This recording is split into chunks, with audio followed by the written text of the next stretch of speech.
Hello, you're listening to the Ace Up Your Sleeve podcast. My name is Reichen Young, a student of the Acting Company for Excellence and host of the Ace Up Your Sleeve podcast. Today we are talking to Zayde Vetter. Miss Zayde is a resident director at NTPA. She is a recent graduate of Pacific Lutheran University, receiving her BA in theater with minors in communication and psychology. Miss Zayde is an experienced actor. Her passions also include directing, playwriting, and dramaturgy. Welcome, Miss Zayde! Thank you. We're very happy to have you on the show today. I'm excited. I'm so excited. I always I work in the social media department, so I see the notifications for, hey, this Ace Up Your Sleeve podcast has to go out, and I'm like, I want to do that. I want to be on it. Well, I'll tell you what, now is your time to shine. You can say whatever you'd like. So, to begin, Miss Zayde, you are fairly new to the directing team at NTPA. How would you describe your directing style for students who have not worked with you yet? I would say that it does depend on the shows that I do. So for my kids shows, I focus more on the learning aspects of theater. So, you know, what stage right, what stage left. I never go in expecting somebody to know all of that terminology, especially because we have a lot of kids who are new to theater and they're exploring and they want to develop, you know, the love that we all have for this performing arts. So I would say it does depend, but I just try to bring kind of a nurturing aspect to my directing style, allow people to make mistakes, allow them to discover things within their characters. I really try to allow a collaborative kind of space, especially with my older shows, the juniors and the fulls. It's about me giving direction and then you as an actor formulating that, taking that direction, formulating that character, and then performing it, right? Of course. You are taking the reins and you are letting it go on stage. And so that's how the brilliance of becoming an actor and performing as an actor happens. I mean, I can only do so much. I'm not on stage. I'm kind of behind the scenes, you know? But yeah, I do encourage all my students, make mistakes, you know, do what your heart tells you, and then if I don't like it, I'll tell you. I'll be like, maybe we don't do that, but great try. I love where your head's at. So exactly, yeah. We always love acting choices. Yes, for sure. And so earlier, like 5 seconds ago, you stated you're like, oh, you're behind the scenes that much, but almost you can argue that since you're a director, all the work and all the effort you put in has almost like portraying you and like your ideologies and all your stuff on stage with the actors that are playing you through that. And so, what do you think about that? Like having your thoughts portrayed. What do you think? How about this? What do you think about like actors portraying your thoughts? Would you rather them make bold, like new, like just interesting or like innovative choices, or do you want them to like portray your thoughts in particular? I think, again, it goes back to the types of shows. For kids shows, it's a little bit more of, you know, guidance. Hey, maybe we say they're confused. You say, well, what do I do here? You know, or you know, kind of giving more of that guidance. When you do get older, I think the beauty of theater and making those acting choices is having the freedom to do that. I think that for me and how I direct, I have more of a grand idea of how I would like things to be done. For example, I did a Victorian Gothic Into the Woods. So, so it was very, you know, it was more of like the Tim Burton darker themes. But within that, it was special because I had two casts that did the exact same blocking, exact same, you know, script, but they were two different shows because of the way that they decided to go, you know, they make their acting choices. I had one kid who, you know, decided to go to the comedy route of it. Oh. Hilarious. It was so funny. It fit within. It was, you know, almost like the dark humor of Into the Woods. And then I had the other cast who took it more of a literal approach. You know, they were more in the show. And I think that as a director, I'm just proud of seeing that my ideas of the Victorian Gothic were coming to life, but it can vary. It doesn't have, theater's not, you know, a straight line. It one day it may be how you want it, and then the next day it may not be, but it's still a great show. Exactly. So, yeah. And so what you're saying basically is there's a very healthy mix of the two. 100%. I love that. Yeah. And so what do you hope students learn from you as a director? Yes. I really wish after students come and they are performing in a show that, you know, I've directed, I really wish that they walk away just knowing that they are valued as not only an actor, but as a person. I think a lot of times we kind of get lost in today's society with, I have to be this way, I have to be that way, I have to fit into a certain mold. And I think the beauty of theater is that you don't have to. You can bring what's unique, you can bring your talents, you can bring what's different about you, and that's what makes you special, right? That's what we appreciate. I really want my kids to know that, like, yeah, if that's the one thing that they walk away with, like, you are important. That you're special. We need you, yes. You're seen, you're validated. Yes, exactly. I appreciate that. Yeah. And that is one very common thing I've noticed with, especially a lot of directors here, is that they want to make kids feel like humans, because oftentimes in the world, kids are often just, they're not rejected, but they're simply just like kind of set aside because they believe that, or at least some of the adults that interact with these children believe like, oh, their thoughts aren't as valuable because they haven't had as much psychic experience as me and all that. Right. And so I really love that you're bringing that forward and that you're allowing them the opportunity to express their thoughts and to really be on stage and in the moment. Yeah. It's very fascinating. Well, the world is so uncomfortable. Like, you need, for theater kids especially, I know, we all say, oh, the theater kids, but this is the safe space. This is the spot where you don't have to worry about, oh, I'm at a Starbucks and I feel like I stand out, Right. So, yeah. And so I know you believe theater has the power to inspire and foster growth. Please tell us more about that. Yes.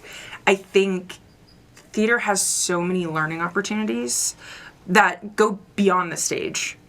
For Absolutely. me, yes. For me specifically, I know that I have learned how to talk to people. That's very important. I have too. Yeah, Theater's brought that to me. I mean, the whole reason I'm doing this podcast and I have the capability and confidence to talk is, I fully believe, because of theater. 100%. The confidence, you walk into the stage, you have to have the confidence. You walk into a job interview, you have to show confidence. Whether you know the job or not, you have to fake it till you make it. That's what we say all the time in theater. Fake it till you make it. So I think that there are things that happen, or things that we experience on stage that translate beyond that help us with, how to talk to people in our daily lives. How do we move through conflict? How do we say, hey, let me, give consent, take away consent? There's just, I think it's a very good communication skill. Yeah. It is. Theater has such a way of bringing people together. Like, I cannot tell you how many friends I've made simply from shows, or even for people I don't know. We just went on a trip to JTF, Junior Theater Festival, and I swear to God, you can meet, there are Australians there, and they are still theater kids. Yes. And you can immediately connect with anybody, regardless if they live halfway across the world or maybe a house over. Right, exactly. And so I love theater that has a capability to do that for you. Yeah.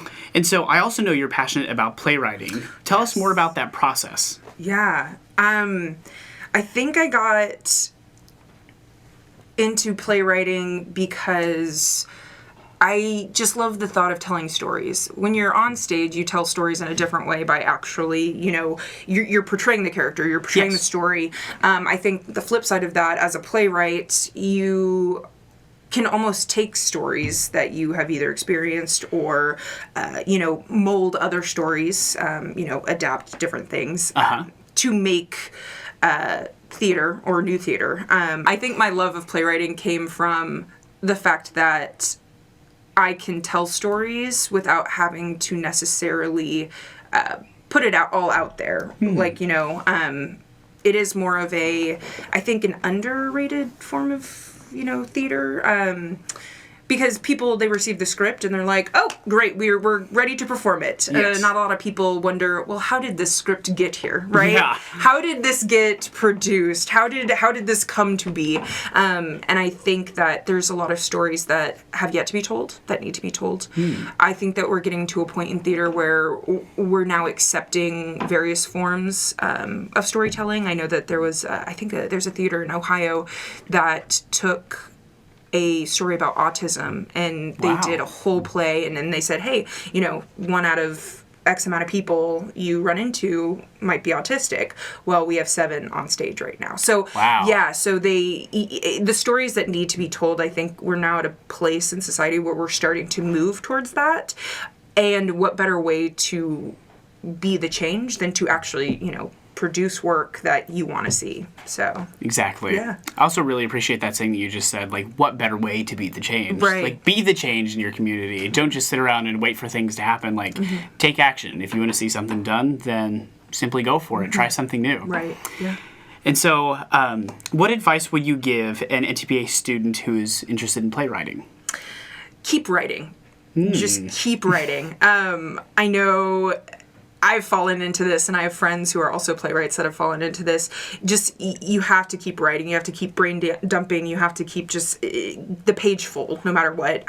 Only because if you get hung up on writing the quote-unquote perfect scene, you're never going to get that. You're going to be hung up on, oh my gosh, wait, no, I need to delete this and add this. And, it's never going to be perfect. But if you throw it all out there, you get your base of what you want to portray, that's when you can go back and edit and then really start to formulate, okay, what is the story? How am I telling this? What is the purpose of putting this scene here, or, having these stage directions here, So I think if you have an idea, run with it.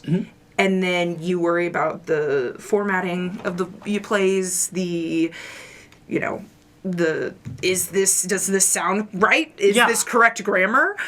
Later on, you learn to kind of put that towards the editing and making it come together at the end. And so kind of bouncing off of that, I know a lot of people now, especially due to the increase in technology, they're perfectionists. Like, there's a lot of people who want everything perfect, like, oh, this needs to be shaped right, 90-degree angles everywhere. Yes. And so what advice would you give to those perfectionists who want to have the perfect play immediately, who want to be successful instantly? What would you give to them? It's not going to happen. Hey, yeah, I like straight shooter. We like it. Straight to the point. It won't. If you have the idea that it needs to be perfect, it won't get there. Because, even with a show, and as a director, you have to kind of step back and say, okay, I've done everything that I can do on it. I would also say, get people's opinions. Bring in friends, bring in family that want to read your work or help you with that process, because the more eyes that you have on, whether it's a play or a musical or, directing a show, the more eyes that you have, the more you can see, oh, okay, they didn't understand this part. Let me rework that. Or, this is confusing. Let me take that out. Right? So I would say the more people that you even involve in the creative process, that's how you get to the perfection. So get differing opinions, get different perspectives. And so everything can be seen from the same, from different angles. Right. I like that. Yeah.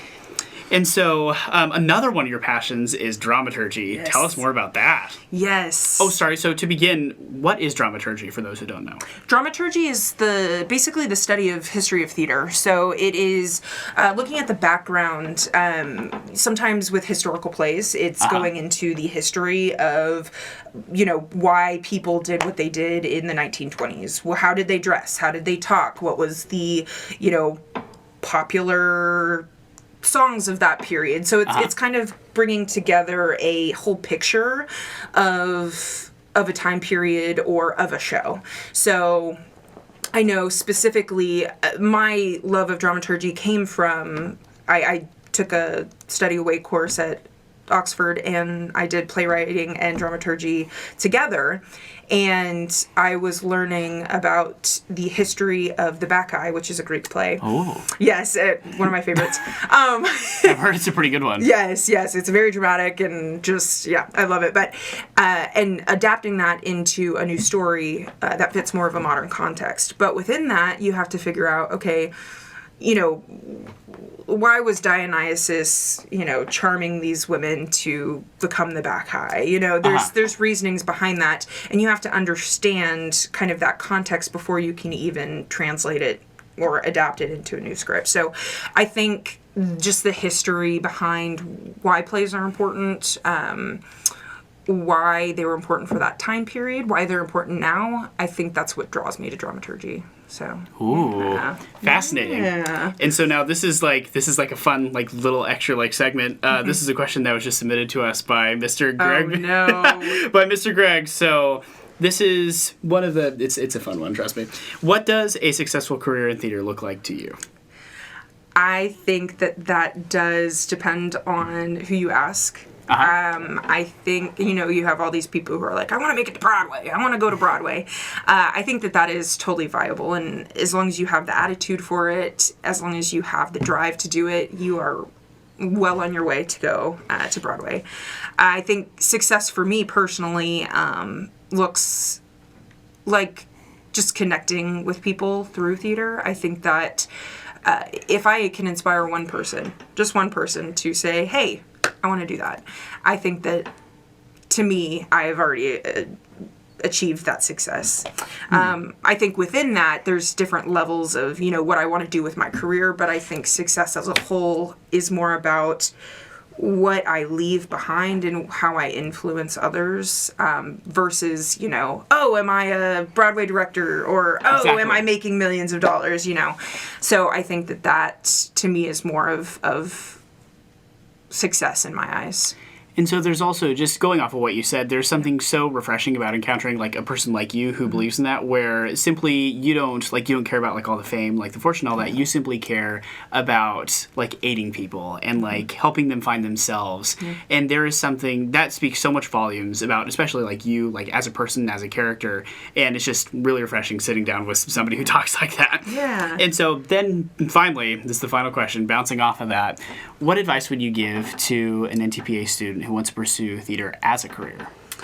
I would say just keep going. I think theater is not a linear path. Mm-hmm. It's not necessarily you go to school, learn acting, you're on Broadway, or you're on stage. I think that it's a consistent want to do theater. I know that after I graduated, I was in skilled nursing. I was in healthcare. Look at you. I know, yeah. So for me, that was, kind of an adjustment because I was like, I'm not doing what I love to do, but at the same time, I'm working towards it. I'm, going out, putting out my resume, going to these auditions. Getting yourself out there. Yes, exactly. So I think if there's that continuation, no matter what you do, you are on the path to succeeding in theater. So it doesn't matter if you're waiting tables. It doesn't matter if you're in, cruise line marketing, whatever it is, as long as you are still putting yourself out there, making sure that you are bettering yourself for the industry, I think that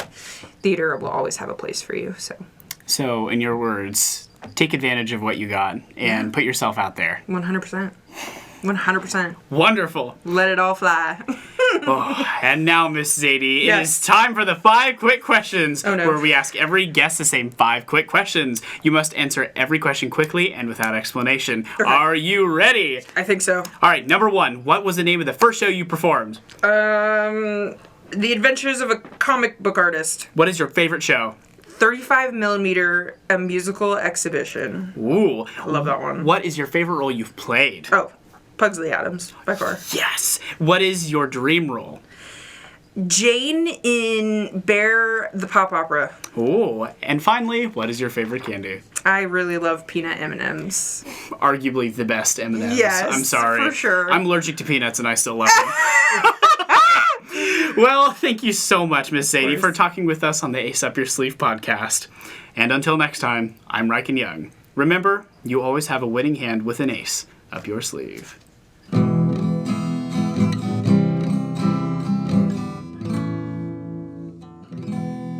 The Ace Up Your Sleeve podcast is brought to you by the students of the Acting Company for Excellence at North Texas Performing Arts. This podcast was created by Reichen Young, with sound design and editing by Latham Young. NTPA is a nonprofit organization dedicated to developing the character of youth through quality performing arts education and family entertainment. Learn more about upcoming programs and events at ntpa.org.